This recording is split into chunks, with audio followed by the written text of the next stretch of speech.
go to him buying a Ferrari, which basically was a testing, and then you have to go to the line, so touring for all the colours, as you mentioned. Staying in the 70s, we've got the Ferrari V6 is the V12, two Concours GTS. Paul Dino, I actually shouldn't say it's Ferrari, it's actually, it's not Ferrari, I can say Dino is a separate brand. It was supposed to be a two-tier marketing effort for Ferrari. It was named after his son, who passed away earlier this week.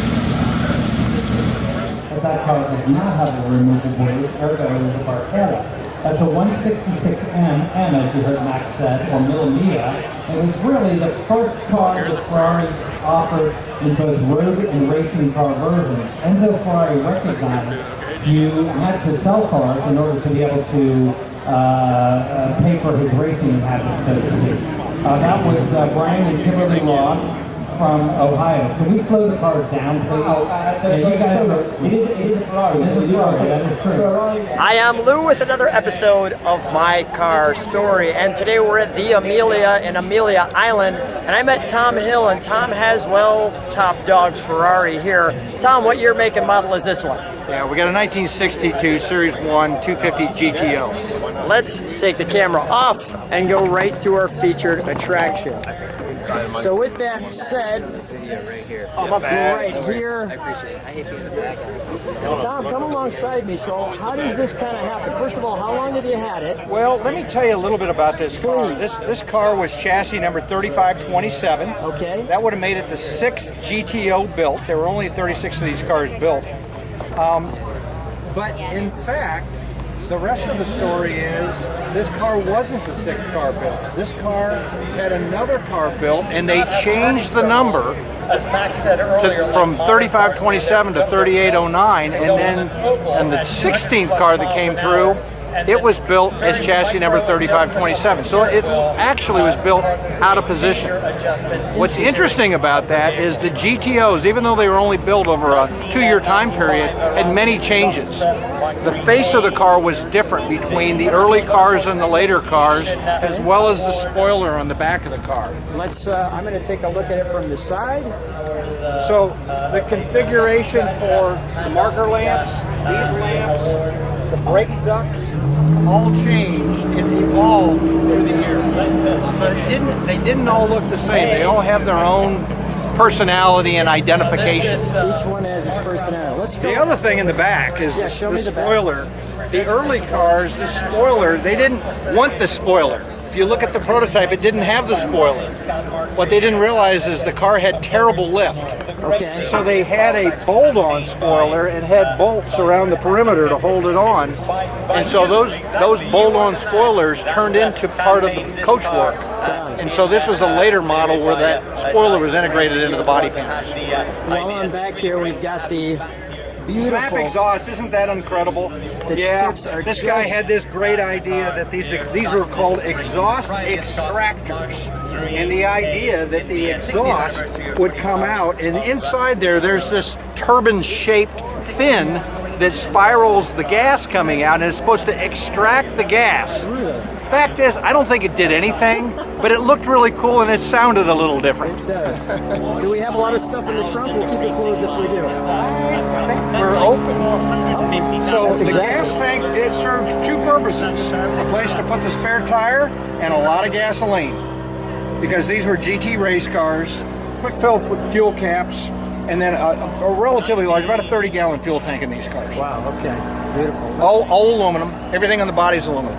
Let's go to the interior, shall we? This particular car was campaigned 2 weeks after it came off the production line, and it didn't look anything like this. Okay. It raced in several other races over the next couple years, and then, like a lot of GTOs, turned into a civilized street car. The interior that's in the car today never would have been there as a race car. They added a lot. They added door panels, glass windows, they added window cranks, they added carpeting, sound deadening, they added a speedometer. It's a race car. Race cars don't have speedometers, they have a tachometer. And so that civilized appearance changed the way the interior car looked dramatic. The interior of the car looked dramatic. Can I sit in it for a second? It made it much more livable. Can I sit? Thank you. So this is what the driver sees, but I wanted to just show you this over here too. And I think I need to go. I knew that would happen. Can we open the hood? Don and Jean's car is a 19. Yeah, there's no hood latch. 60. So it's a race car. What that obviously means So the is straps, this is what What was do we have? I'm just curious. We're not going to open it. What do we have under there? radiator access. Got it. it was now a wholly owned subsidiary. And then these air ducts, which everybody thinks are super cool, that was just to get some cooling inside the car because they were extremely hot. Not Echo styling. It is art modern. To be 3-liter V12 engine, 6 Weber downdraft carburetors. The velocity stacks on the Weber carburetors is probably the sexiest part of the whole engine. But these cars were bulletproof, they were extremely reliable, and that's why they made such great endurance race cars, is they didn't break. But typical Ferrari with the exhaust headers coming out, I mean, they literally did that on every car that they made. They come out with 6 exhaust extractors from the intake, and then they combine down, and then they have 2 on each side that run all the way to the back of the car. All the way back. So basically 3 cylinders per exhaust port is the way it works. Perfect. While we have this open, can we fire it? Sure. All right, start. It starts. Oh, you hope so too. great car to see. This is the most expensive car in the world, right? Yeah, honey. Yeah. Back up here, sir.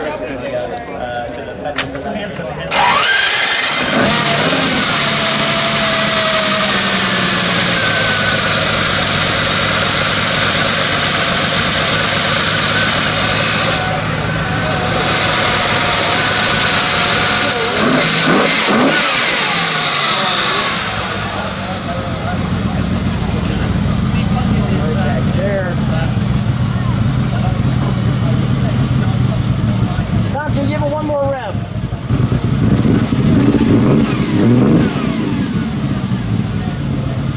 What a glorious sound. You step on the brakes for just a second. Perfect, thank you. Just look over your shoulder. That's wonderful. Well, we could turn that off. This was similar to the Bonneville in America. Look at this car very carefully. Just because the Canadian glorious. What a great car.